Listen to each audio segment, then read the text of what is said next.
Hey, what's up? In 2024, managing your inventory is getting more challenging than ever before. On the new side of things, it's becoming way more of a buyer's market. You got to be really careful about your pricing. Now, on the used side of things, getting quality inventory is more challenging than ever because of the lack of lease returns. So, we're going to join Skylar Chadwick, my colleague, over on the vAuto KBB ICO side of things to talk about how you can use technology to manage your inventory and maximize your profits on this next episode of Dropping Knowledge with Noah, starting now.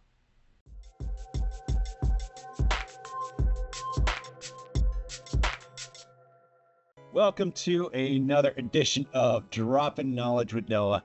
We've got my esteemed colleague here, Skylar Chadwick, who I've learned a ton from over the years working with him on the service side of things and on the inventory side of things. So I wanted to bring him in to really kind of have a conversation about inventory, right? So inventory is, it's challenging right now. Like used vehicles getting harder and harder to find because, leases not really happening 3 years ago, and those lease returns are kind of not actually coming in anymore, right? And new inventory, depending on the brand that you have, can be really challenging, right? If we look at, a Ram dealer or a CDJR dealer, they might have 900 days supply on the lot, which is not great. Or if you've got a hot new Toyota model like a Tacoma TRD Pro, well, it's a little bit harder to come by. So, managing your inventory, making sure you're pricing it effectively, and also, finding new ways to acquire that inventory is really challenging in today's market. So I wanted to turn it over to Skylar to kind of give us some of his insight into where he thinks the market's going, what, there are some potential solutions that dealers can be using to kind of take advantage of the situation and kind of come out on top and really just kind of have an open conversation about inventory in general. So Skylar, why don't you introduce yourself, tell us a little bit about your experience in the auto industry, and then we'll jump into some of these questions. Yeah, so Skylar Chow, Director of Product Consulting, just like Noah said, and excited to be here, Noah, and been with Cox Automotive for over 12 years now, and it's been an exciting journey as I've been a part of many of our solutions through our DMSs with Dealertrack DMS, and next time our fixed operations solutions and our vAuto products and KBB ICO, and so I cover a wide span of our product and solutions, and just I love knowledge. Knowledge is power. Like, when we talk about those specific things, and it's awesome to be able to see how each of these kind of BUs, business units within inside of a dealership, truly work together and see from top to bottom and inside and out. So glad to be here. Love it. So here's a question for you. How does the competitive environment right now affect dealerships' ability to acquire and sell used vehicles? Like, what's it like out there right now? Man, it's such a competitive market. And I think the biggest thing right now is dealerships are, they were so used to, making so much money, for the last couple of years, and just really wasn't really an issue, right? Where now inventory levels and things like that are starting to come back to normal. The market's become very kind of competitive in that stressful, and that I wouldn't say stressful, but I would say it's definitely a stressful time when you have so many different competing things, right? We have high interest rates and those types of things. So it's not just about inventory, it's also competing for consumers too as well. And when I think about some of the successful dealerships that I see that are kind of handling this kind of competitive market, it's really, a lot of dealerships focus on market day supply, right? Days in inventory, cost to market, price to market. Where do we sit on these four things? And I think it's more than just those four things. It's really about data, and be able to truly understand your data and be able to read it. It's not just about common knowledge anymore. It's about really taking that data and exercising the path of what do we need to stock, right? And I think that's another thing too, is what kind of cars do we need? Do we have a strategy in place, right? And I think all those four things matter a lot in those conversations when we talk about market day supply, right? Days in inventory. But a lot of the other things is that I've started to see noticing is that we're starting to see a lot of dealerships learning how to re-merchandise their cars again, right? I think that's the biggest thing, is how do we actually, in this competitive market, how do we separate ourselves as a dealership from the dealership down the street or one of our competitors that may be up the street or 30 miles from us in that general area as well. But I think the other thing too is I think dealerships really it's making sure that our solutions talk, right? A lot of dealerships use inventory management solutions today. But the question is to me is like, well, do they talk to each other, right? Do they talk to your DMS? How does your DMS really play a role in that? And also important, does your software solution talk to your service department? And those appointments coming in, we'll talk more about that inventory and how we can equity mine that. And also too, dealerships that use KBB ICO, I think that's an important thing.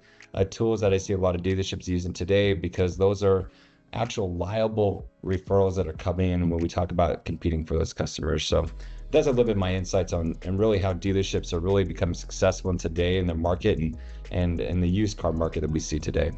Absolutely. I think, it's definitely becoming more of a buyer's market in some ways. And, interest rates are challenging. Vehicles are more expensive than ever. And people are getting, a little bit more stingy with their pocketbook. So being able to market effectively is so critical right now, just making sure you can differentiate yourself. And like you said, using data to price your vehicles effectively, like understanding, not only how is this vehicle priced in the market, but how much did you pay for that car, right? And what is it? The profit's always in the buy. So making sure that you're paying the right amount for that vehicle and appraising it when you get it into the lot. Now, one thing I mentioned earlier was, the difficulty of acquiring used inventory, right? It's going to get more and more challenging in the next year or so as we see those lease returns drying up. I mean, what are you seeing, really effective dealerships doing to kind of tackle that challenge? Yeah, I'll give some thoughts here, and I think some of the dealerships that I've seen are very successful. They're having a synergy between their service and sales departments, right? And I think when I think about synergy between these two different departments, I can't think of a better live auction that's happening at your dealership day in, day out in your service lane, right? And I keep on telling these dealerships, it's like your next sell is your service customers, right? It's doing the research ahead of time, right? It's putting the work and effort in, right? Did you sell this car to this customer? Do you have any insights into whether they have equity in their vehicle too as well, right? I think about the whole customer journey from when they purchased that car, we brought them back for service, right? How do we continue to retain that customer? And I can't think of a better live auction that's happening in dealerships today. It's their service drive. And so when I think about what dealerships can really do is start service drive equity mining vehicles, right? That vehicle is it could be potentially a great vehicle for your inventory. It could meet your strategy that you have in place and so forth. And I think a lot of times, back, a couple years ago, I remember going to my dealership. I took my car to the dealership and they had somebody sitting on the service drive that, would come and talk to me while I was sitting in the waiting room and so forth and say, hey, would you like to buy my car? Instead of, let's think smarter, right? Let's use the data. Let's use the technology to speed up that process. Does this customer's car fit our needs and our strategy? Yes, it does. Well, let's figure out a strategy to how do we go approach this customer and in a way that we can educate the customer. I think that's the biggest thing too, is we got to educate our customers in a market that we live in today about their equity and how that equity really translates into today's market and how we can truly help them. Because if we buy their car from them, we put them in a new car, well, guess what? We just gain another customer too. Like I've said many, many times before, is like if dealerships thought about it this way, if I could sell 25 more cars, that's 25 more service customers, right? This whole synergy between sales and service is such a huge important thing. And I think a lot of dealerships, this is not the time to be wasting out on those opportunities. This is the time to grow on those opportunities. And so to me, that's how I feel like the process of acquiring things, I can't think of a better auction that's going on, which is in your service lane, and for you as dealerships to really truly be equity mining those specific vehicles that meet your strategies from your own service customers today. I love it.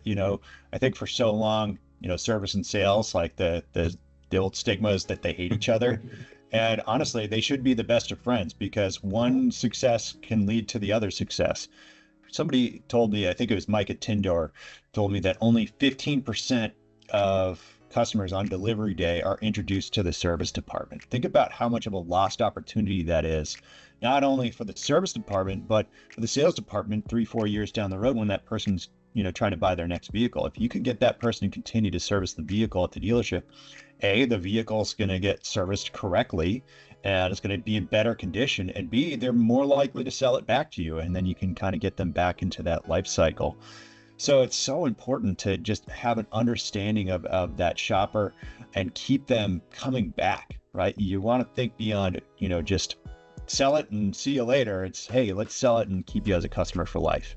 Yeah, you kind of brought up an interesting topic, right? We talked about you talked about FSAs, right? Those are first service appointments, right? When we sell that vehicle to the customer, to me, it's more than just introducing them to the service department.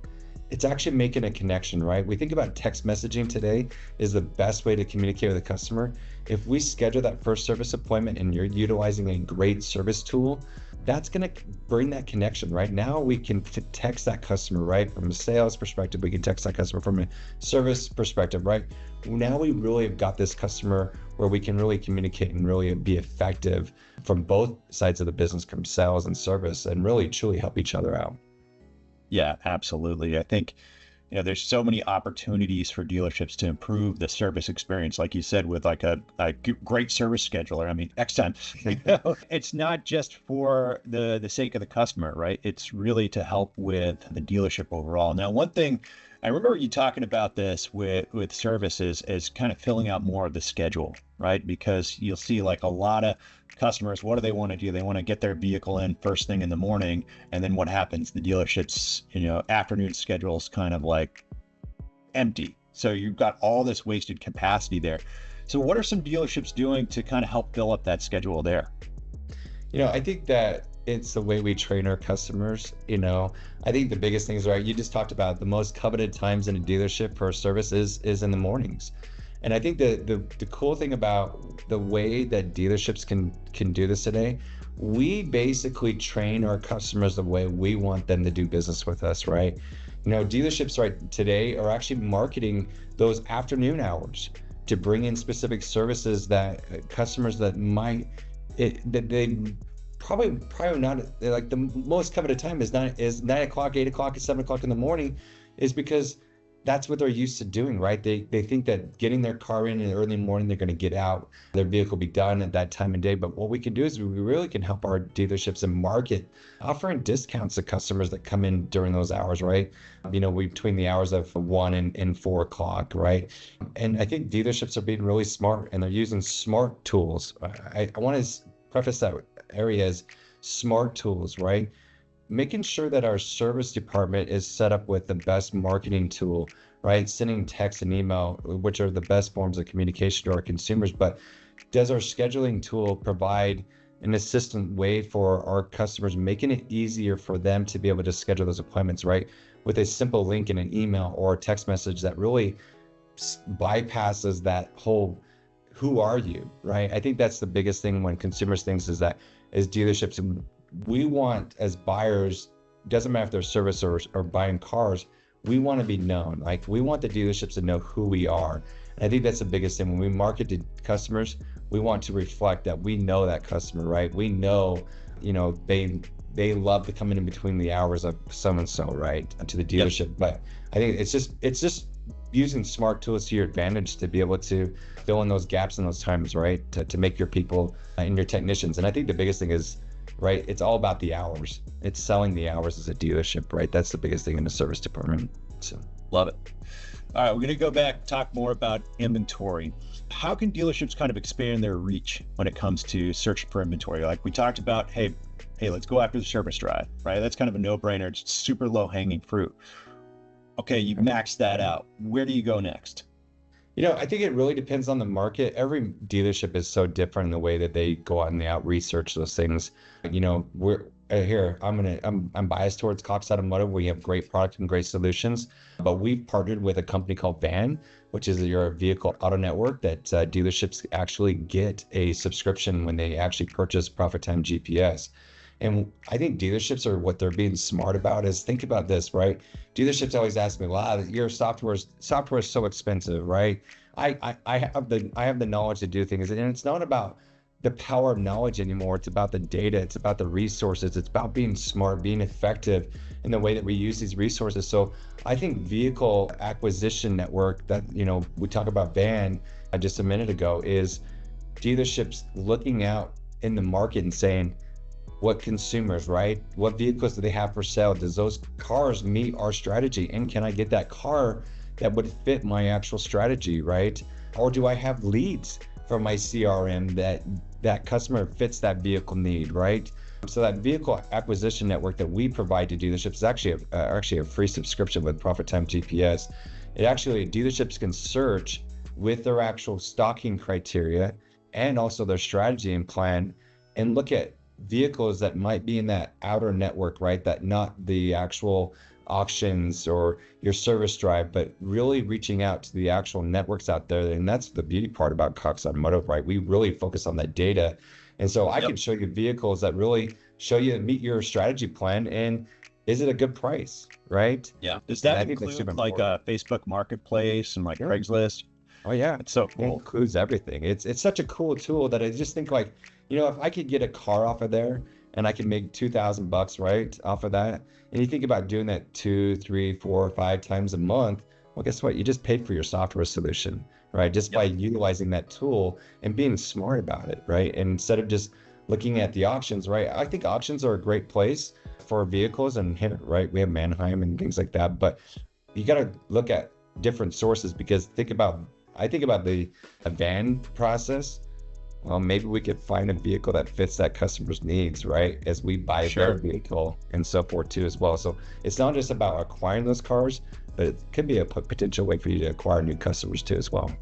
I love it. And the thing is, I think dealerships have a really distinct advantage when it comes to purchasing vehicles from private sellers. I sold 2 cars in the last 6 months, right? So we had a Volvo XC90 that we were getting out of, and I had a Lexus NX. So I ended up selling the Volvo private party, and I did it all through Facebook Marketplace. And I probably put about 10 to 11 hours, if not more, into selling that vehicle, right? And getting the payoff, working with the banks, etc. It's a lot of time that I didn't necessarily have. I mean, I was working with somebody directly. The second time, I put my Lexus up on Facebook Marketplace, and, I was dealing with the same tire kickers and just such a pain in the butt. And out of nowhere, we had a dealer reach out to me, say, hey, we can cut you a check today. And it was like, about $500 less than what my bottom line was for a private sale. But I'm like, this guy can pay off my loan, cut me a check today, come pick up the car, and I'm done. I was like, yeah, sure, why not? And I think a lot of dealerships think that they can't compete with a private seller because, that person wants the money. But a lot of times it's worth people's time and effort to just sign it off to a dealership. You have that distinct advantage. And using like a network like that, you can get those vehicles that you might not normally see in an auction or your service drive. It's somebody locally who you might have never dealt with. And all of a sudden you have an interaction with them. You have a good interaction with them because they're stoked to get rid of their car. Right. And then maybe you turn them into a customer. So it's a huge advantage overall. All right, next question. Now, when it comes to pricing, right?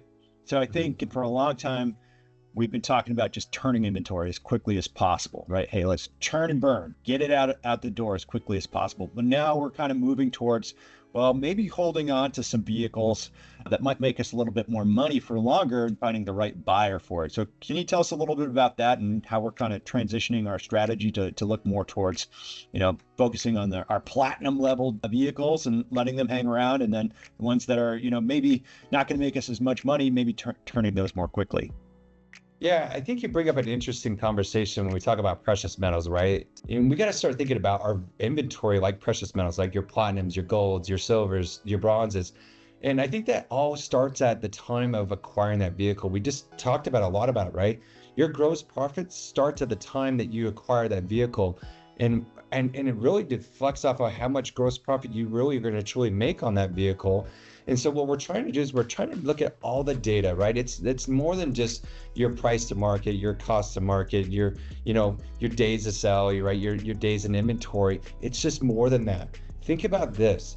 What if I was able to tell you, because based off of your market and our data research, I was able to tell you, Noah, that this vehicle you're looking at today about acquiring from this customer as a trade-in is a bronze. What I mean by bronze is that, guess what? Day one, you probably are not going to have very much gross profit into that car, right? And so you got to be strategically saying, how do we become competitive, right? And I think about this too is dealerships have to have an exit strategy, right? And I think about exit strategy as reconditioning, right? We have to look at pricing vehicles, and we've got to start using technology. And I'm so excited about the future because guess what? Think about this as a story. Think about if I'm looking at this car today, do I know if that customer's unplugged that battery and reset the codes in that car, right? I could be looking at something that could cost us $1,000, $2,000, depending on what that computer chip is, what system is going on, what parts failed, right? We got to be smarter in the way that we actually look at the way we price vehicles. Well, it all starts from the time we acquire those vehicles, right? We got to start looking at how we look at reconditioning costs, because reconditioning costs could eat up our true profit in these vehicles. And so what we want to do is we want to help dealerships understand where the vehicle stands in their market, right? I think a lot of times when dealerships think about their market, right, they talk to their OEM rep. Well, their market can consist of Cincinnati, Ohio, and Detroit, Michigan, right? It's not about that. Let's focal point right in your actual market, and let's say, what is the data saying about this vehicle? How do we acquire these cars and so forth? So it's really about looking at your cars as precious metals and saying, hey, guess what? You have right? If I own my platinum cars at 75% to the cost of market, well, guess what? I could probably price those cars at 102% in the market. And it's okay, because guess what? I have 35 days of inventory. Those are days of inventory. And so guess what? I can hold on to those cars a lot longer. And that's where we have to start thinking about how we look at our inventory, is saying, are we pricing the vehicles correctly? That's the key factor. It's not about knowledge anymore, right? Well, we've had this car before. We've sold many of them, right? We price them this way. It's not about that. And I think those dealerships that are continuing with that mindset that I know what's best for our dealership, I know what's best for our market, you're going to be left behind, because everybody's moving to a inventory solution tool and software that's really going to be powered by data, right? We talk about artificial intelligence, the big AI word in the industry, right? That's what Cox Automotive, we're really truly focused on here, is we want to help dealerships truly understand where they're sitting in their actual market and their current inventory, and how do we align that inventory to make sure that we can help you as a dealership protect your gross profits. So I love it. I think another way that I kind of think about it is, I used to work in a restaurant as a waiter, right? And you want to turn tables quickly because then you can get your next check-in and, make your next tip. But then sometimes, you'd have like a table of 10 people, and what are they doing? They're ordering drinks, they're ordering appetizers, they're ordering desserts. You don't want to get them out the door, because they're, racking up the bill a little bit more, and you're going to make more money off of them. So it's using data to understand, okay, which ones do I want to, how do I want to price these vehicles? How do I want to market them? And do I hold on to that gross profit, or do I turn it out? And I think another really big point that you make is having that solid exit strategy, knowing when to, get that vehicle off your lot via, the auction, and maybe having an opportunity for somebody to buy it from you at a guaranteed value, right? It's just a subtle hint. But hey, oh, go ahead. No, I was just going to add to that, is like, you think about these bronze cars, right? That basically tells me we're at the last days, right? We're at the last days of basically being able to hold that gross profit. But if you're going to hold on to those cars, right? How do we think about those bronze cars and reconditioning, right? We've got to get those bronze cars on the lot as quickly as possible. So using our reconditioning tool, using that data strategy to speed that process up to get those vehicles back on the lot. So yeah, it's a good information. Love it. Well, hey, we're at time. Thank you so much, Skylar. I really appreciate you taking the time to speak to me. And thanks everybody for watching. Stay tuned for more. Have a good one. All right. Thanks a lot.